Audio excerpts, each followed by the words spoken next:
Virginia Doran, your host this week for To the Point, a show very generously created by the American Acupuncture Council. I'm especially honored this week to have our guest, John McDonald. And John McDonald comes from Australia and has such an extensive history in the field. So I really didn't want to miss him. And I do want to do more shows on research, and it's just an absolute delight to have him for this first show on acupuncture research. John started his acupuncture studies in Australia in 1971 and clinical practice in 75, and then teaching it in 1977. John, however did you start that far back? There was nothing, available practically then. Well, somebody turned up at a Tai Chi class, and it was basically a group of friends doing that Tai Chi class. And he said, "Hey guys, look at this, acupuncture." And we said, "What's that?" He had a book by Felix Mann. He said, "Well, you know how when we do Tai Chi, you can feel the energy flowing through the body? Well, someone's mapped the lines, and there's points on the lines. You stick needles in them, and it cures disease." And I said, "Oh, far out, man. I got to know more about that." And so he took the book was borrowed from a guy who'd just come back from England to did a course with Worsley. And so we said he wouldn't be interested sharing what he learned. What he said, "I'll ask him." And a couple of weeks later, we're in someone's lounge room with a kid's blackboard in the corner, and we're learning acupuncture. Wow, amazing. I think Felix Mann's book was the first book I read in 74, but it was another 20 years or more till I started practicing. So John, you have been, dean and department head and senior lecturer at many schools in Australia, and president of the Australian Council for Chinese Medicine Education. You've been involved with the World Health Organization in their Western Pacific region, standardizing acupuncture point locations. Is that right? Yes, I've been around for a while. That's amazing. And you have a textbook, Zhang Fu Syndromes, Differential Diagnosis and Treatment.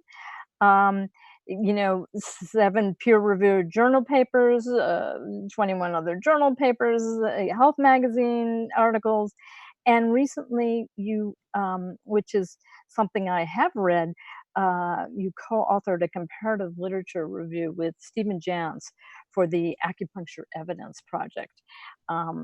And you're also vice president of the Acupuncture Now Foundation. I mean, you're just such a resource when it comes to acupuncture research. And you're president of Acupuncture Now Foundation in Australia, right? And well, I don't know, I could go on and on, the people you've written for and taught for, but they can find that on your website, right? Yes. And that's southportacupuncture.com.au? That's right? correct, yes. Okay. So our topic today is problems and solutions in acupuncture research. And many of us are familiar with this, but John's able to explain it in more detail so that we can communicate with our patients and other health professionals. So I know the Society for Acupuncture Research coined the term the paradox in acupuncture research. And can you tell us what is that paradox and how can it be explained? The paradox in acupuncture research is basically that every time a study uses real acupuncture and compares it to sham, it's often not shown as superior. And yet, when you compare it to usual care, you compare it to no treatment, you compare it to wait list, it's clearly superior. And so this is what's been called the paradox in acupuncture research. So there's 3 possible explanations for this. One is that acupuncture really is placebo, as many of our critics would have it. Possibly the sham acupuncture used in studies was not inert. And if that's the case, then however active the sham was, that's going to detract from the estimate of the real effect size of acupuncture. Or perhaps the real acupuncture used in studies was not really optimal. It didn't achieve maximum therapeutic benefit. So that's the 3 likely explanations for this paradox. Yeah. And then what effect has this paradox had on the interpretation of acupuncture research so far? Well, it's had a damaging effect because it means that the real effect size of acupuncture has been underestimated. And so in developing clinical practice guidelines, if people use a very narrow view, which is the only thing we're interested in is how much better this is than sham, then they can make clinical practice guidelines that are really not terribly clinically relevant. And so when you compare it to another therapy, which has got a bigger difference between real and sham, but isn't very effective, that finishes up being recommended and acupuncture not. That's happened many times. Hmm.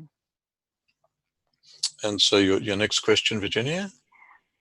So you've said that randomized placebo-controlled trials are inappropriate for acupuncture research, and you're not the only one to say this. Why are these randomized controlled trials not suitable for acupuncture research? Because I thought that was the gold standard in Western medical research. Well, there are certainly problems with placebos and there are problems with randomized controlled trials. And there's really sort of two issues here. So turning to the placebo first, we've got one view which is often common to say it's everywhere, it's always been with us, it always will be with us, it's there in every trial. But then there are other researchers who look at the same thing and say, I can't see any placebo, I find no evidence. And so if you've got at one end of the scale, people saying it's powerful, it's pervasive, you can't get away from it, and another group saying there's no evidence that it's there at all, that's quite an extraordinary range of views. And your next question? So what would be the advantage of using comparative trials and network meta-analysis as a basis for developing clinical practice guidelines? There's a couple of other things that we'd really need to talk about before we get to the clinical practice guidelines, and that's let's have a little bit more of a look at placebo. And so I've often heard it said, well, any treatment, 30% is going to be placebo. But when you look at the studies that have measured placebo, they measure it everywhere from 0 to more than 100%. And then there's also the question of, does everybody respond to placebo? Is it everybody, or is it just the gullible ones that you can easily fool? And what's your opinion on that? Well, that's interesting because 30%, that's an opinion. But if you compare the opinion to the evidence, again, we get this range everywhere from the top to the bottom. And so when placebo effects are measured in studies, some people are saying it's 100%, some people are saying it's 35%, and some people are saying, no, it's not there at all. And so some of the interesting recent research on responders to placebo research has said that it's actually got to do with genes. And this is some very interesting research on what they're calling the placebome. And so if you have this particular gene, placebo alcohol will make you drunk. If you have this particular gene, placebo coffee will have a stimulating effect. If you don't have the gene, you'll have no response to that placebo at all. And you wrote about this, about the RCTs for the Journal of Chinese Medicine this year, in February of 2019, right? Yes, that's correct. So we'll give the details of that towards the end. So if people are interested, and the journal has very generously made that free to non-subscribers. Oh, great. So the second question that we had as to how to explain the placebo effect was, is the sham inert? And so we've got a pretty large amount of research now that says, no, it's not. And we even have studies where they compared different placebo needles. You may have heard of some of them, the Park sham device, the Stretberger placebo needle, the Takakura placebo needle. These are all devices used in studies to try to create a truly inert sham, which is also credible. Because that's the thing, is if your sham is inert, it's not doing anything, then you need to not do anything to look like you're doing something and not doing anything. That's actually really hard to do.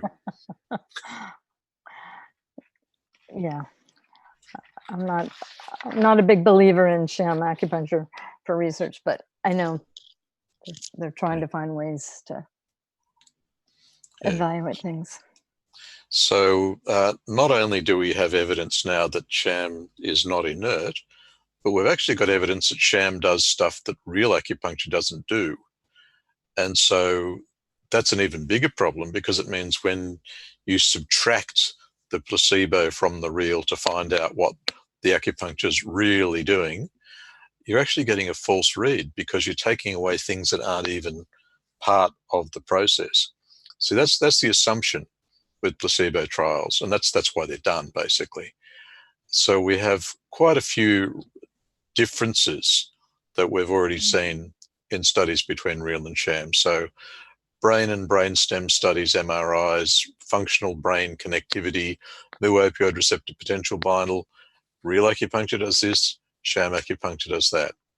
It's clear that sham is active and it's doing different things. And we sometimes see in a study at 1 week follow-up, the sham is nearly the same as the real. At 12 weeks, the effects of sham have disappeared, but the real acupuncture group is getting better. So they're continuing to improve after the treatment stops. And that's a really big difference. Some people say, well, we really need to have big studies now, because when the study's big enough, you can always see the difference. But that's not a good road to be going down, I believe, because if every study has to have 1,200 people in it, it makes it incredibly expensive, and it sucks up an enormous amount of research resource just to get the same answer. I don't think that's the best way to go. What would you suggest? Well, I'll get to that in just a moment, because the thing is that if we keep doing studies like this, comparing real and sham, we're not going to get past these differences, because these difficulties are going to continue to plague us. And so we have to find a different way of doing things. So this study was one of those very big studies. And in that very big study, it said, yep, it's really clear that acupuncture is better than sham. And so this is what I was talking about before, that concept of a subset.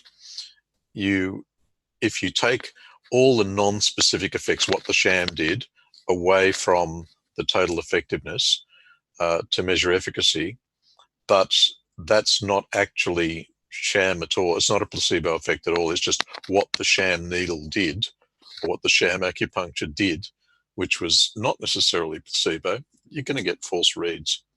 So it's the model itself, the placebo-controlled model, that is the problem. And then there's a second problem. And the second problem is that really acupuncture is not a single thing. It's a complex thing.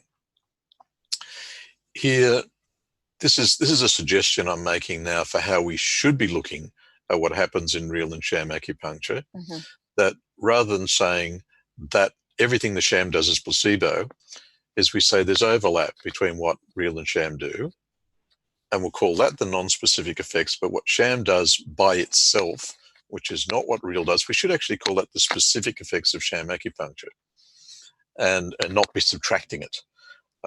It's going to keep giving us false reads otherwise.